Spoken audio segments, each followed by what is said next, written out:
Seorang Wakapolres tidak bisa membedakan membela diri dan menghakimi sendiri. Pak Kapolres, Wakapolres, ini saudara S hanya membela dirinya ketika berhadapan dengan begal, bukan menghakimi sendiri.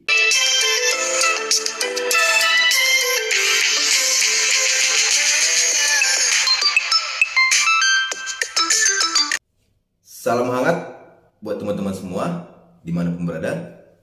Kembali lagi dengan saya Frank Kutoruk. Kali ini di sini saya ingin membahas mengenai seorang pria asal NTB yang melawan 4 orang begal ditetapkan sebagai tersangka. Di sini saya bacakan dalam berita Kabar Tegal. Seorang pria inisial S, 34 tahun, asal Lombok Tengah, melawan 4 orang begal yang menyerangnya di Desa Ganti, Kecamatan Praia Timur, Lombok Tengah, Minggu 10 Januari 2022 lalu. Penyerangan 4 begal melawan seorang warga tersebut justru menewaskan 2 di antara 4 begal, yaitu P 30 tahun dan OWP 21 tahun. Sedangkan 2 begal lainnya sempat melarikan diri. Dalam press release Satreskrim Polres Lombok Tengah pada Selasa 12 April 2022, korban begal yaitu S 34 tahun malah ditetapkan menjadi tersangka pembunuhan 2 orang yang mencoba membegalnya. Sedangkan pelaku begal yang masih hidup yaitu WH dan HO kini menjadi saksi atas kasus pembunuhan kedua teman mereka yang tewas. Korban begal dikenakan pasal 338 KUHP, menghilangkan nyawa seseorang melanggar hukum, maupun pasal 351 KUHP ayat 3, melakukan penganiayaan mengakibatkan hilangnya nyawa seseorang, kata Wakil Kepala Polres Lombok Tengah Kompol I Ketut Tamiana. Menurut pasal 338 KUHP, korban begal S terancam hukuman penjara 15 tahun. Inilah berita yang saat ini viral di masyarakat dan dibicarakan banyak orang, khususnya warganet ya, dimana memang ini sangat disayangkan. Korban begal yang seharusnya dilindungi ini malah ditetapkan sebagai tersangka. Ini kan sangat miris. Memang penetapan korban begal menjadi tersangka itu bukan cuma di NTB ini juga. Ada beberapa daerah lain juga dia merupakan korban, seharusnya korban dari pelaku begal, ini malah ditetapkan sebagai tersangka oleh pihak kepolisian akibat mencoba melawan para begal ini yang menewaskan para begal itu juga. Berdasarkan berita suara.com, ternyata korban begal yang ditetapkan sebagai tersangka bukan cuma yang ada di NTB, tetapi di daerah lain juga ada. Yaitu pertama, insiden begal Sumarekon Bekasi tahun 2018, ini juga korbannya ditetapkan sebagai tersangka ketika melawan begal. Yang kedua, yaitu insiden melawan begal Kelitih di Yogyakarta akhir tahun 2018. Ini juga ditetapkan sebagai tersangka, yang seharusnya korban begal ditetapkan sebagai tersangka akibat melawan begal. Yang ketiga, insiden begal di Medan pada tahun 2021. Ini juga ditetapkan sebagai tersangka. Dan terakhir yaitu insiden begal di Lombok ini tahun 2022. Inilah beberapa insiden begal di mana dia menjadi korban, seharusnya menjadi korban, malah ditetapkan sebagai tersangka. Dan inilah yang membuat miris ketika yang seharusnya korban begal dilindungi oleh pihak kepolisian, ya kan, korban begal yang melawan begal seharusnya dapat penghargaan, ya kan, sama seperti yang di Surabaya, yaitu seperti dalam berita detik.com, tembak 2 pencuri motor, anggota Kopaska terima penghargaan, ya kan? Mendapatkan penghargaan khusus dari polisi setelah menembak 2 pencuri motor di rumahnya. Penghargaan diberikan oleh Kapolres Tabes Surabaya, Kombes Pol Muhammad Iqbal di ruang kerjanya. Iqbal menilai polisi perlu memberikan penghargaan kepada Mayor Tunggul karena turut berpartisipasi menjaga keamanan lingkungan. Ini kan jadi tidak fair jadinya. Seorang masyarakat yang ikut memberantas begal, melawan begal, ditetapkan sebagai tersangka. Ketika anggota Kopaska menembak 2 orang pencuri motor di rumahnya, diberikan penghargaan. Di mana rasa keadilan ini?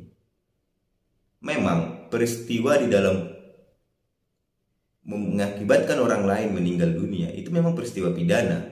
Tetapi melihat kondisinya bagaimana? Apakah menghilangkan nyawa orang lain ini merupakan tindakan yang diinginkan? Ya kan? Atau memang dia menghilangkan nyawa orang lain ini karena keadaan memaksa? Seperti kasusnya saudara S ini kan, dia juga menghilangkan nyawa para begal ini. Itu kan karena keadaan memaksa. Hanya 2 pilihannya. Dia mati atau begalnya yang mati. Ini yang sangat miris dilakukan oleh pihak kepolisian, terkhususnya penyidik dari Polres Lombok Tengah, yang menetapkan saudara S sebagai tersangka begitu cepatnya tanpa ada prosedur, yaitu rekonstruksi, gelar perkara, meletakkan kasus ini bagaimana awalnya sampai akhirnya. Ya kan? Belum dilakukan itu. Baru hari Senin nanti rencananya akan diadakan rekonstruksi dan gelar perkara. Ini kan sangat luar biasa. Ya kan? Inilah membuat masyarakat menjadi perhatian masyarakat lah kasusnya saudara S ini. Di mana memang para begal selama ini dalam melaksanakan aksinya itu tidak pernah main-main. Selalu ada korban, baik itu korban terluka maupun korban yang meninggal. Demi apa yang dicapai para begal ini dapat. Apa yang ingin diambil dari para korbannya dapat. Inilah begitu ganasnya para begal ini yang harus memang diberantas. Ya kan? Terus yang paling mirisnya, di sini ada pernyataan dari Wakapolres, ya kan, yang menangani perkara saudara S ini. Wakapolres Lombok Tengah ini sangat miris. Tidak pantas diberikan pernyataan ini oleh sekelas Wakapolres. Seakan-akan dia meledek masyarakat di sini dalam pernyataannya ini, ya kan, seperti dalam video ini. Pak Waka, tips bagi masyarakat yang ketemu begal di jalan seperti kronologi tadi agar mereka tidak membunuhnya itu bagaimana? Agar jadi, mereka tidak jadi korban. Karena di negara kita melakukan perbuatan main hakim sendiri kan dilarang. Karena itu juga melakukan suatu tindak pidana.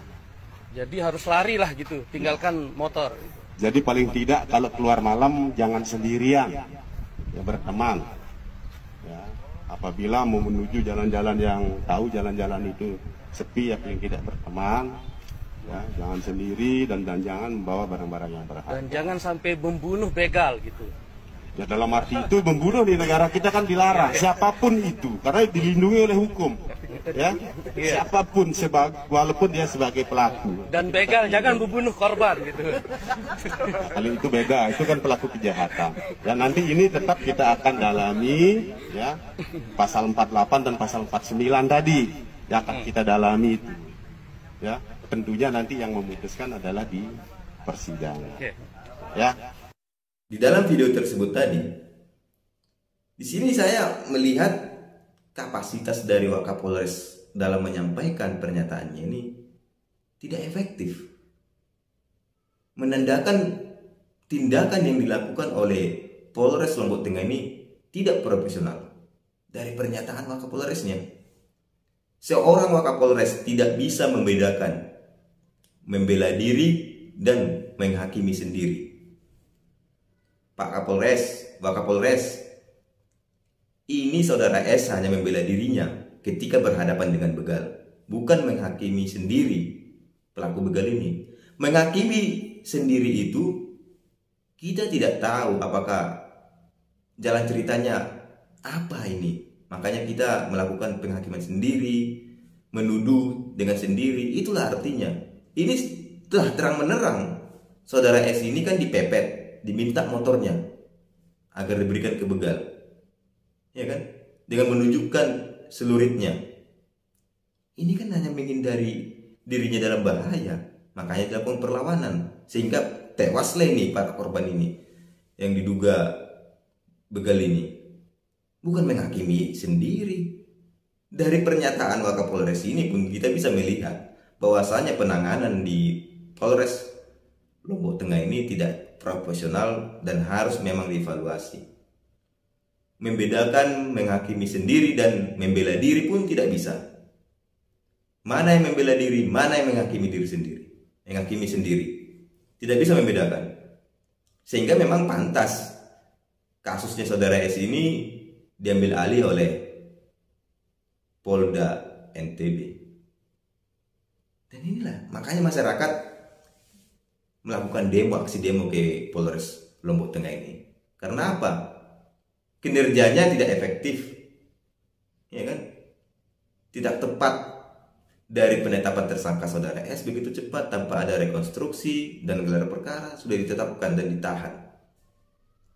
Ini kan salah satu blunder ini saya lihat Wakapolres ini membuat pernyataan.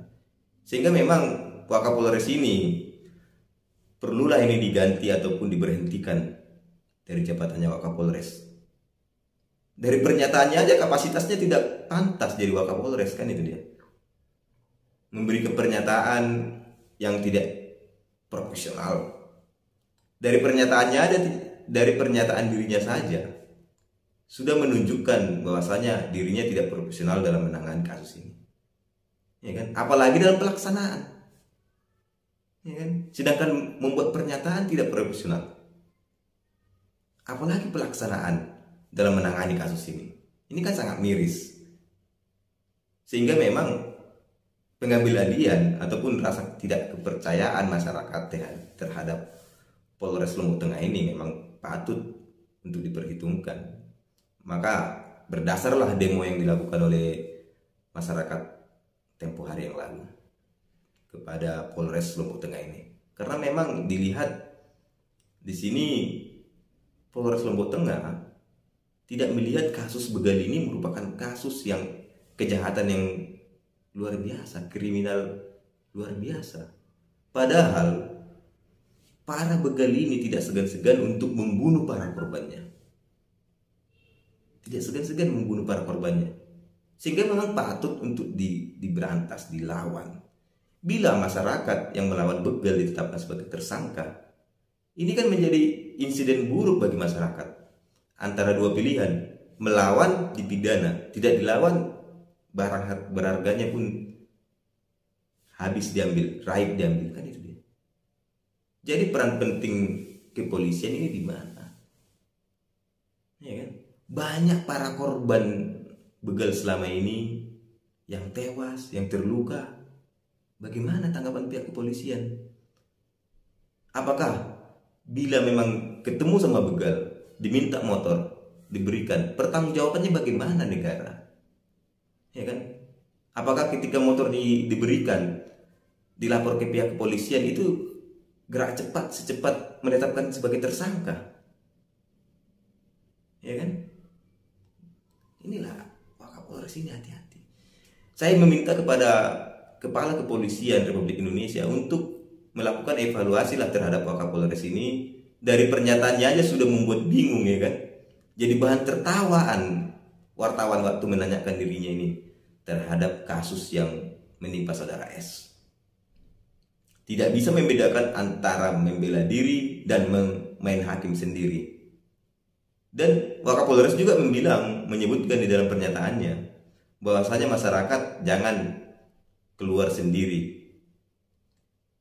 Tidak semua masyarakat itu bisa berkegiatan bersama-sama, Pak Wakapolres.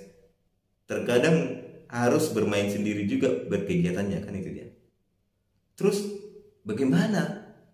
Masa bila memang dia hidup sendiri di sana bagaimana? Ya kan, anak muda yang jomblo yang ingin mencari pasangannya, ya kan?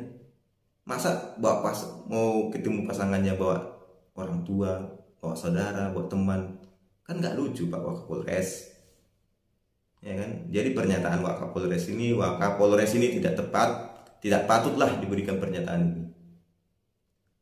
Ini menunjukkan bahwasanya profesionalitas Wakapolres ini kurang. Kepala Kepolisian Republik Indonesia, saya meminta agar Wakapolres ini dievaluasi kinerjanya, sebisanya diberhentikanlah dari Wakapolres karena dia membidangi ini tidak tepat, tidak profesional. Saya lihat dari pernyataannya. Sekian, terima kasih.